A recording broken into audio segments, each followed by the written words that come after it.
All right, how's everybody doing out there? Welcome to my channel. I'm Thomas. I do videos on educational matters. We are doing our 60-second video here on the reciprocal system of theory of Dewey B. Larson. He derived this theory back in the 20th century up until the time he died in 1990 and came out with many, many books. Most of them, it's a theory of everything, really a system of theory. The basic gist of it is that the universe is not made out of matter, and it is not made out of energy, but the universe is made out of motion. And motion is the relationship between space and time. Space and time and motion all have 3 dimensions, or I would say 3 or 4 dimensions. And they are both quantized, meaning that they have discrete units. There's a minimum unit of time and a minimum unit of space. And 1 unit of time, 1 unit of space in 1 unit of time is the speed of light. The speed of light is the neutral point of the universe, unlike Einstein, who says that the speed of light is the maximum speed of the universe. The speed of light is the neutral point, or the midpoint. There's half of the universe that's actually moving faster than the speed of light, that he calls the cosmic sector, or sector 2. And there's half the universe that moves slower than the speed of light that we're familiar with.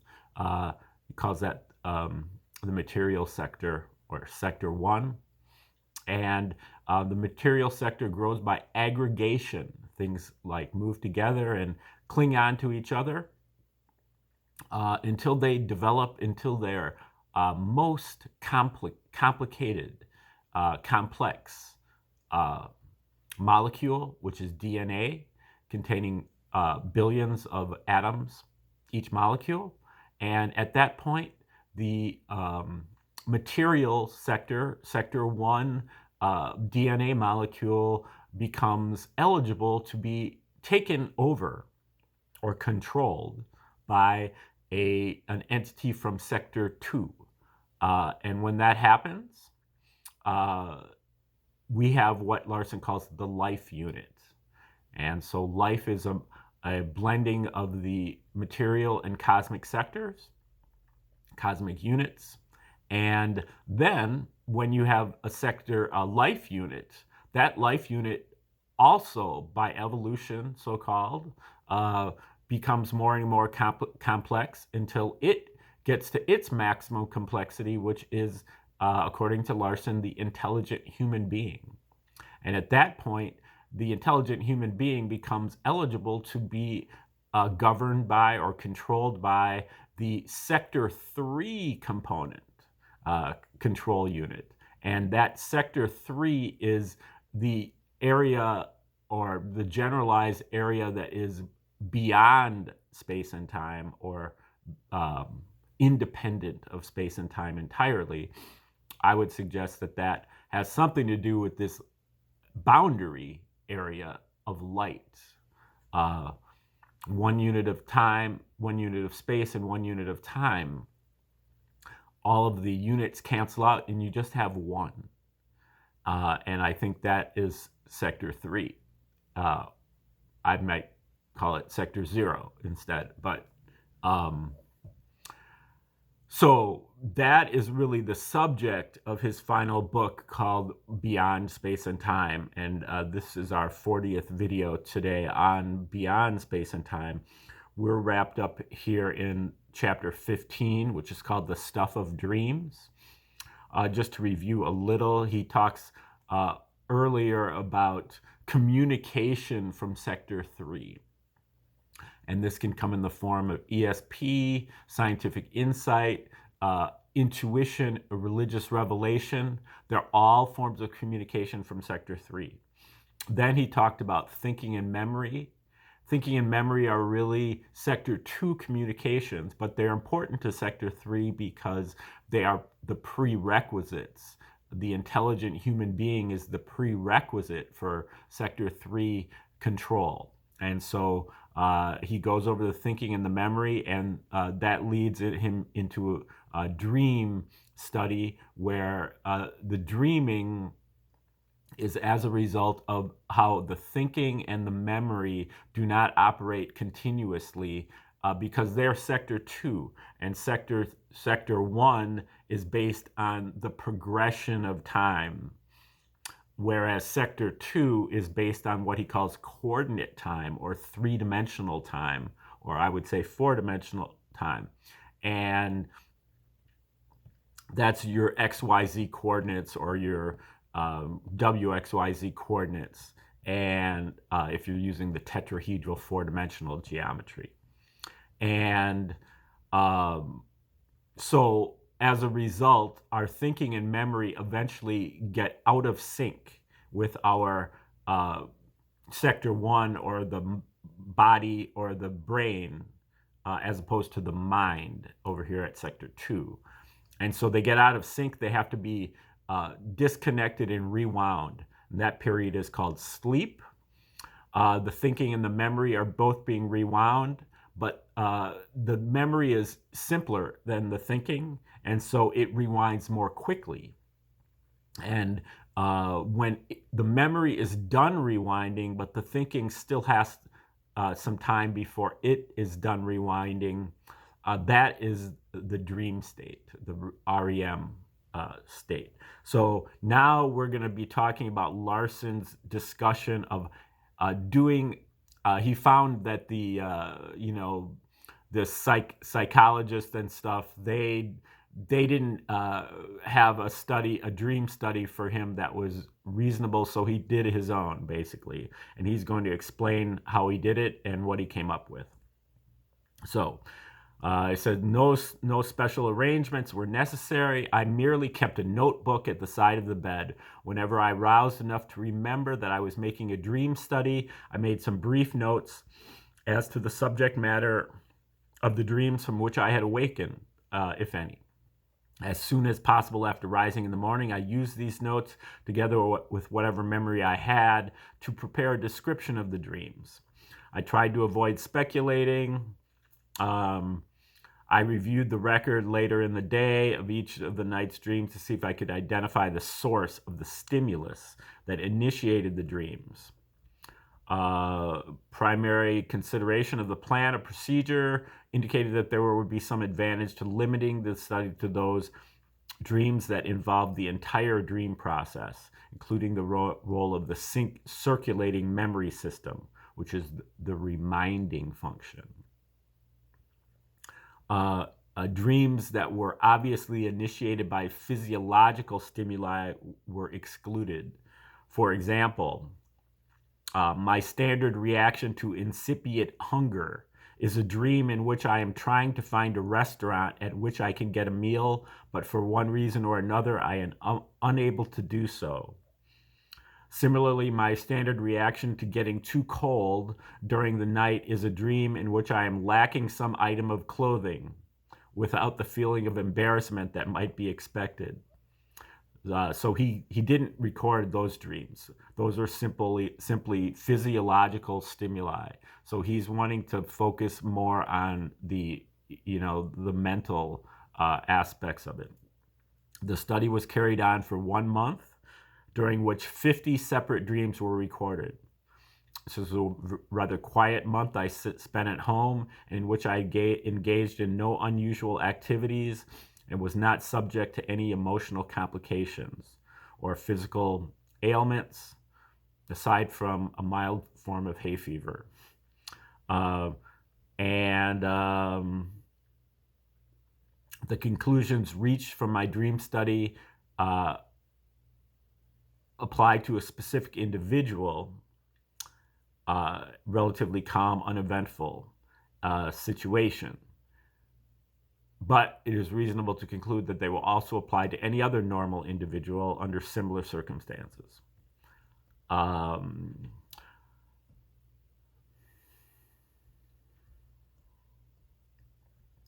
study indicates that each dream, even if it appears to be continuous, is actually consists of a succession of different themes.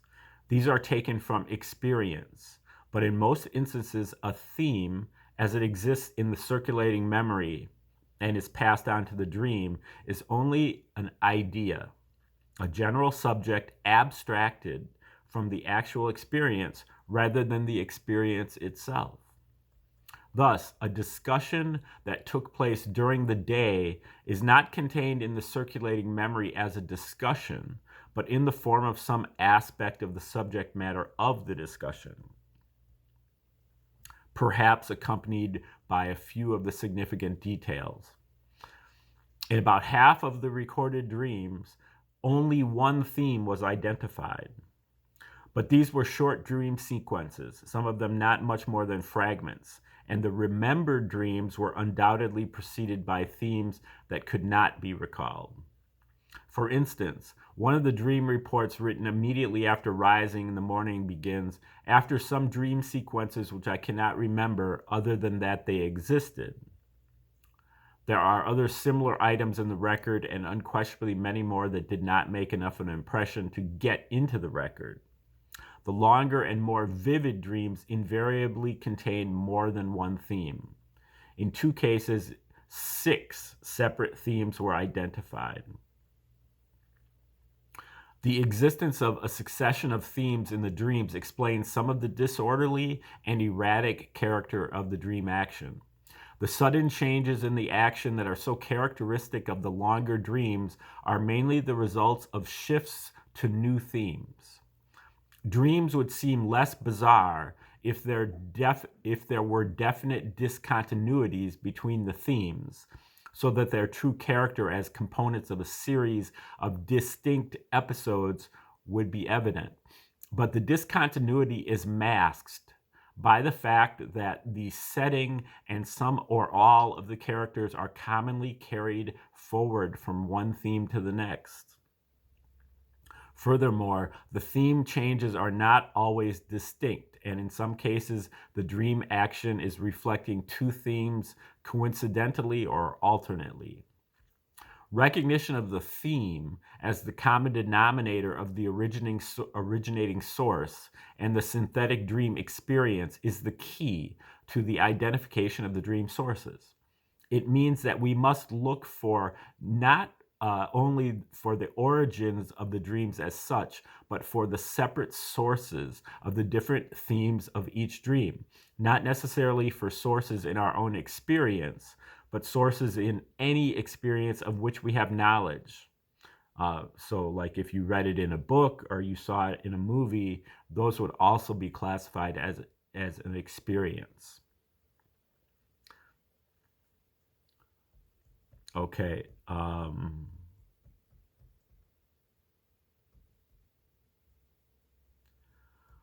Taking a particular action, this has to do with the association process. Taking a particular action and not taking that action are very closely associated in memory, and the dream does not distinguish between the two. Similarly, the distinction between before and after is ignored by the association process, which is the governing process of memory. Actions which are merely contemplated appear in dreams as if they had already occurred, and vice versa. Individuals who are connected in some way, business associates, for example, are freely substituted for one another. More familiar things, situations, or places are substituted for those that are less familiar, and so on. The effect of these associative substitutions, as we may call them, toward complicating the identification of the dream sources is to some extent offset by the fact that there is apparently some kind of a memory trace of the movement of the themes from the original source through the memory process to the dream. The identity of the sources for most of the dreams included in my study, if not obvious from the dream record, was evidence almost immediately when a review of the experience of the preceding day was undertaken.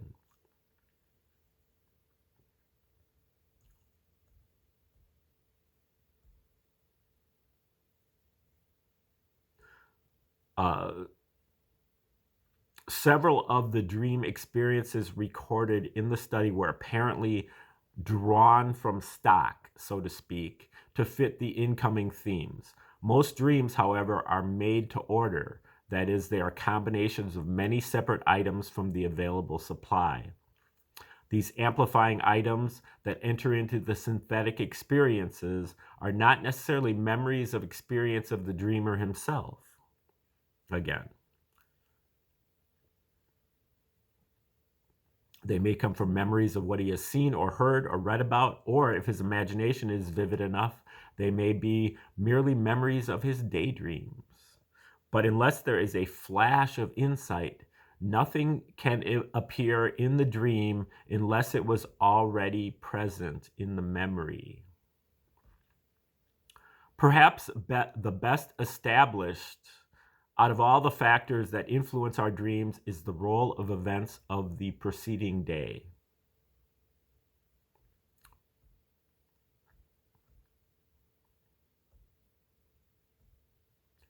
For example, one incident that made quite an impression on me involved a dream in which I was driving a car and arrived at the upper end of a steep street with which I was familiar. Just as I was about to begin descending the steep slope, I suddenly realized that I had forgotten how to drive. The problem with which I was confronted was easily solved by one of those sudden changes in theme for which REM dreams are noted, and I probably would not have given the dream any particular consideration except for the fact that its origin was so very obvious. During the day, I had been giving my daughter a driving lesson, and at one point where she was to make a short turn, she misjudged it and drove over the curb. This was clearly the experience from which the dream originated, and the interesting point was that what was transferred from reality to dream was not the experience itself, but the general concept of inability to drive well enough to meet a difficult situation. And it's interesting that the dream itself was the upper end of a steep street, and that antecedent for that was simply driving up over a curb. Okay, I developed the habit of looking for similar connections between the happenings of the day and any dreams that were noteworthy enough to be remembered more than transiently. Eventually, I reached the point where I was able to not only identify the origin of almost all of the relatively few dreams that I remembered more than momentarily, but also a large percentage of those reported by my wife. This previous experience in dream identification, even though not pursued in any systematic way, was a good preparation for the identification aspect of the dream study, and together with the information developed in the investigation itself, enabled me to identify the sources of all but 3 of the recorded dreams. All of the identified sources, without exception, were found to be events of the preceding day. And he's saying that agrees with what Freud says.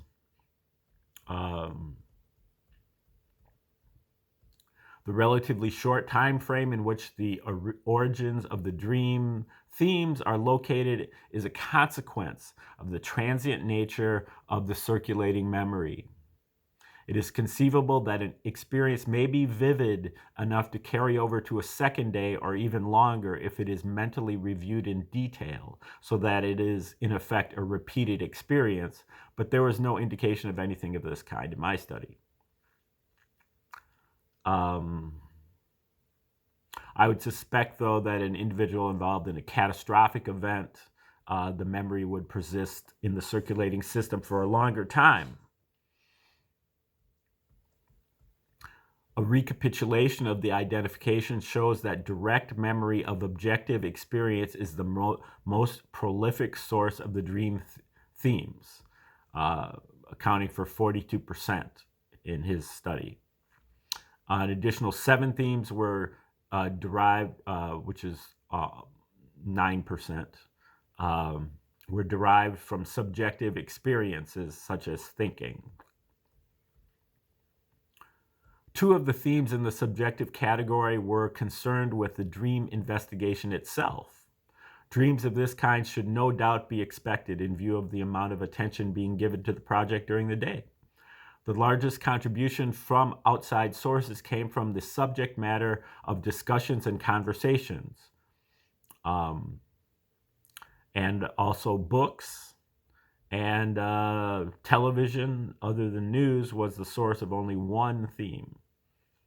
The predominance of books over television is a reflection of personal preference for reading over television viewing, and would no doubt be completely reversed by many, if not most persons. Also, newspapers, and then he disagrees with a couple of experts who say that worldly affairs have nothing to do with dreaming. My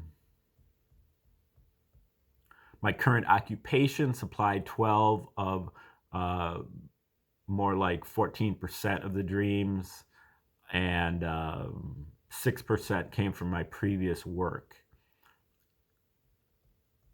Okay. My findings are in conflict with Freud's assertion that the dream never concerns itself with trifles. We do not allow sleep to be disturbed by trivialities. And Larson strongly disagrees with this, and we will get into this next time, his dispute with Freud about symbolism and about trivialities of dreaming. Otherwise, have a great day. Hope to see you next time. Thanks for tuning in.